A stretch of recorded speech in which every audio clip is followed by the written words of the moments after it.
You working? Very tough. Hey Marker, John Wick Chapter 2 review. Let's get right to it.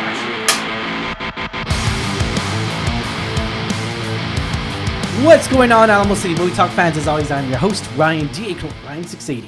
Manja Takarian. And this is Alamo City Movie Talk. Movie Talk for movie fans, guys. If you have not already, like, share, subscribe. Hit that subscribe notification to get notified for our movie reviews and trailer reactions. I mean, we got Ted Lasso coming out this week, guys. We are truly excited. Be sure to check out our review of this. Me and Lex's review of Ted Lasso coming out. Season 3, the season. This is it, the season. The final season, guys. I can't believe it. But let's get right to it. So, Angela, the reason why we're doing this, I know it's John Wick Chapter 2. This movie's been out for quite some time now. So, long story short, Angela's not seen it.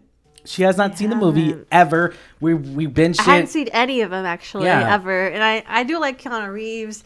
Yeah, love him. You know, obviously he's always going to be the iconic Neo from the Matrix franchise. Of course, yeah. Constantine, John Constantine. For me, it's Matrix and John Constantine. For me, I love him more. John Constantine, the one movie with the mailbox. Oh yeah, yeah. So I know this is also another one of our more iconic roles, but I'd never seen it.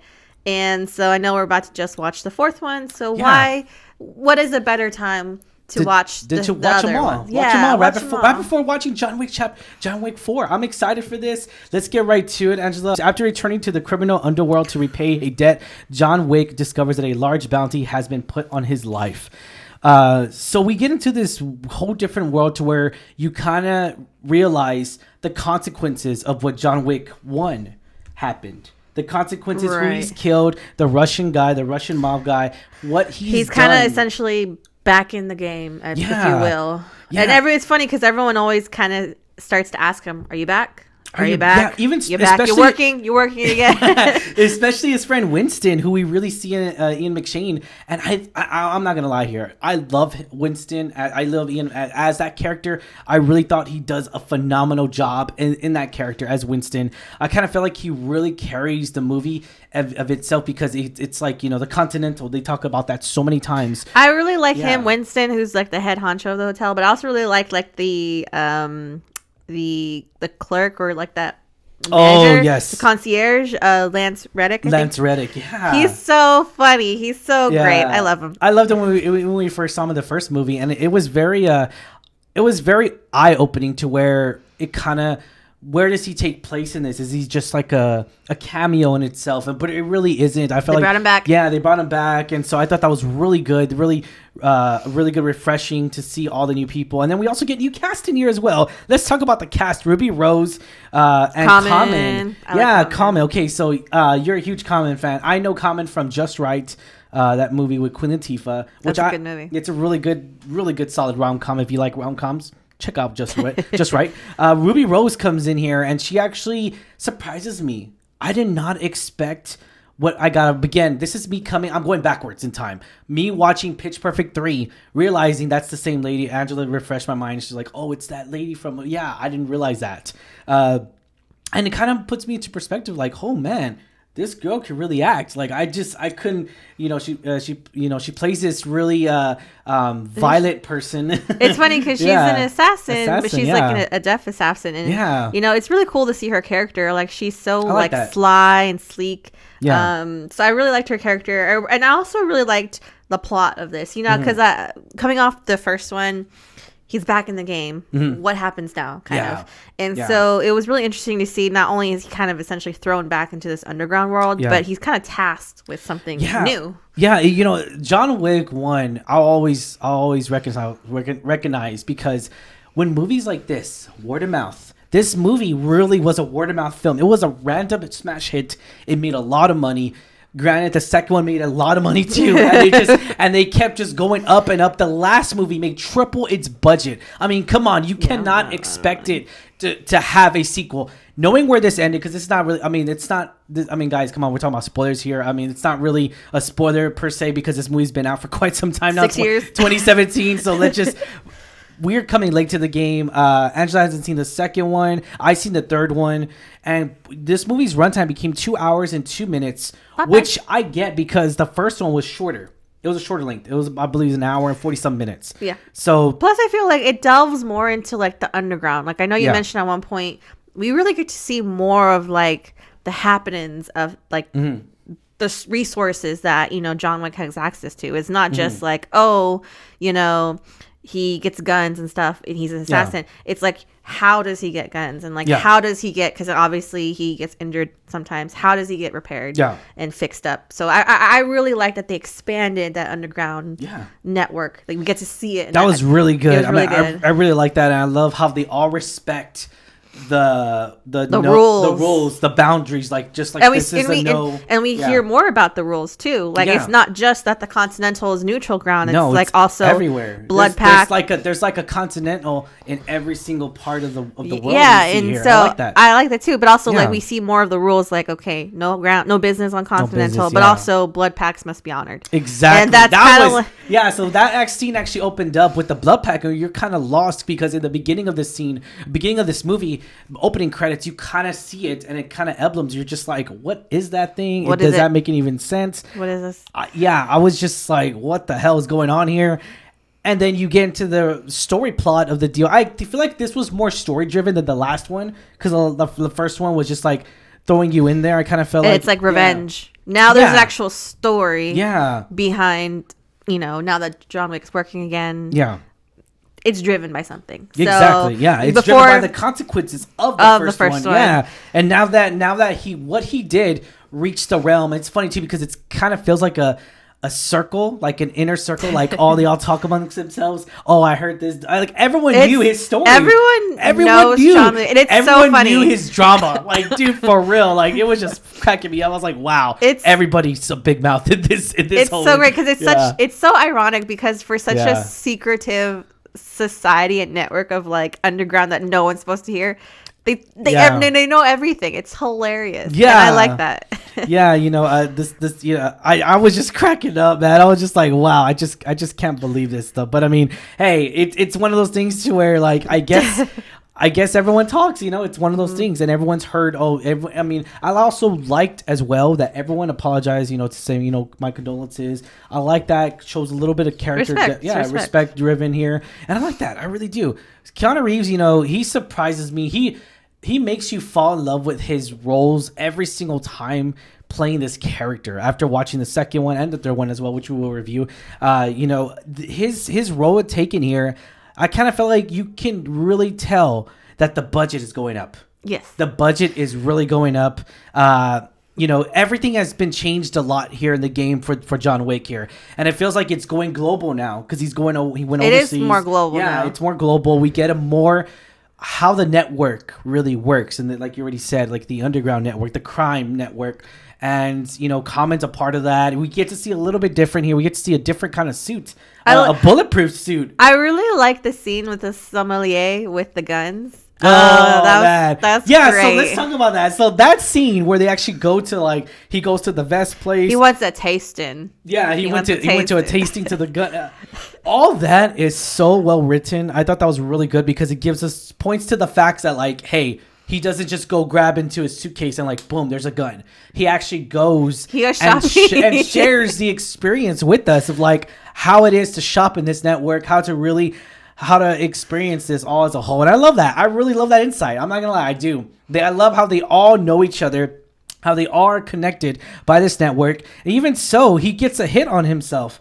I believe it's like $7 million in the beginning. Yeah, the first part. The guy he has to fill a blood pack for ends up, betraying him. D'Antonio, he betrays him and tries to take advantage of that blood pack, which we already know from watching the movie. Well, yeah, and he's trying to clean up loose ends. Yeah, and Winston was like, "You can't do this. You put the blood pack back." You put it back. You mark it in the book. He was being a jerk about it. He was being an asshole about it. Like, I'm not gonna lie, he was being an asshole about that stuff. Like, I was just like, come on, dude. Like, he already did the deed that you did not have the balls to do yourself. I know, that's all I'm saying. But I mean, whatever.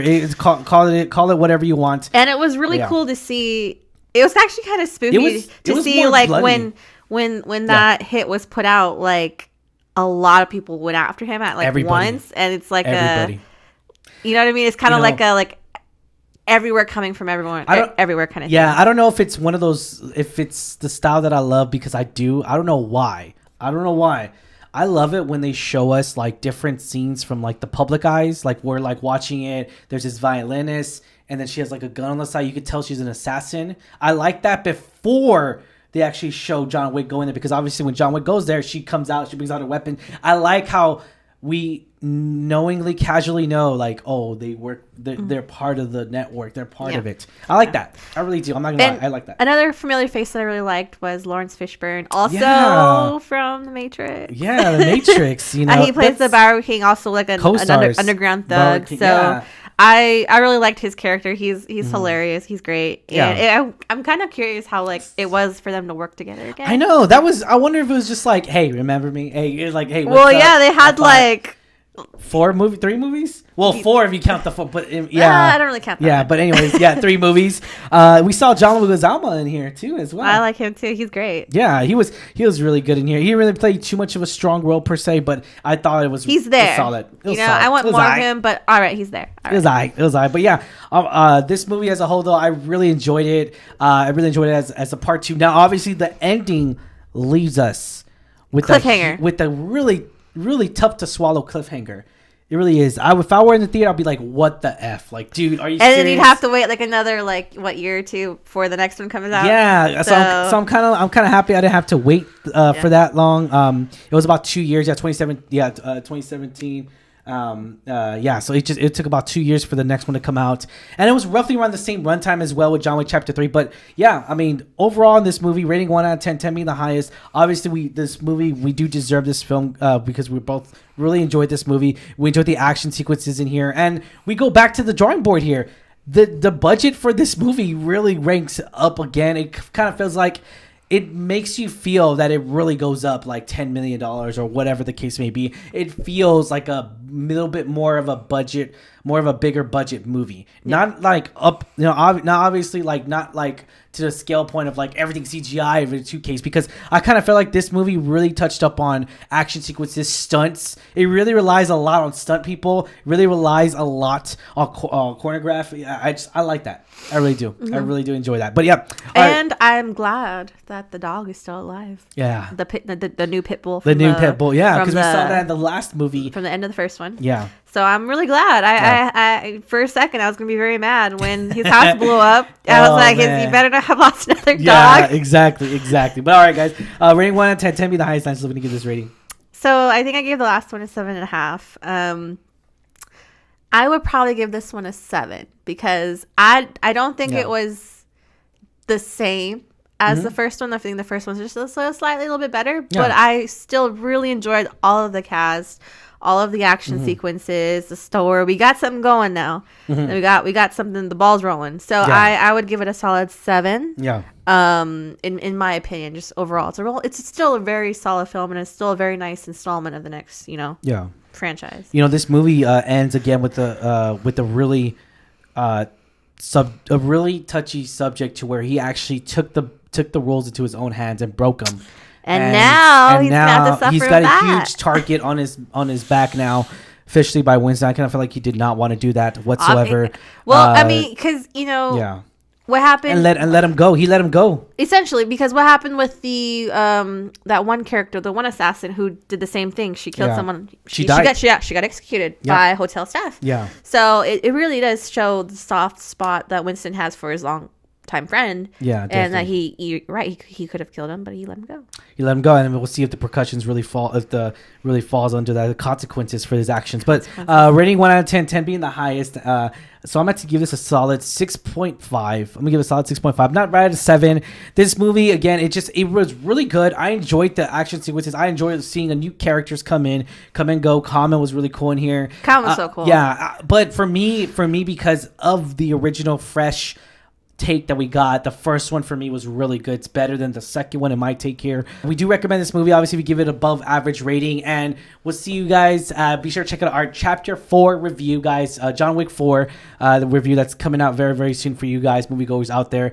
And if you have not already, like, share, subscribe. Don't forget to subscribe to us on our Movie Talk channel. And we do recommend this movie, guys, if you have not already seen it by now. It's been a long time, so I'm pretty sure you have. I'm pretty sure everybody has heard. And John Wick is becoming or he already is, I would say, and such an iconic character to where when I was, I think I was getting getting dressed. Long story short, I was getting dressed, and the guy, the DJ, he was at my cousin's wedding. So some DJ was there, right? And literally, long story short, was like, oh, I'm dressing up like John Wick style, and it was all black tuxedo, all black. I was like, what the heck? Oh, at Chrissy's wedding? Yeah, I thought that was kind of funny. He said that, but he looked more like Roy Kent from Ted Lasso. Yeah, he did. He did. I couldn't. I was all night. I was like, that's Roy Kent. Yeah. All right, guys. Thank you so much for making us a part of your day, and thank you guys. And be sure to see us at the theaters. Be sure to check out our Movie Talk channel. Subscribe to us as well, and thank you for making us a part of your day.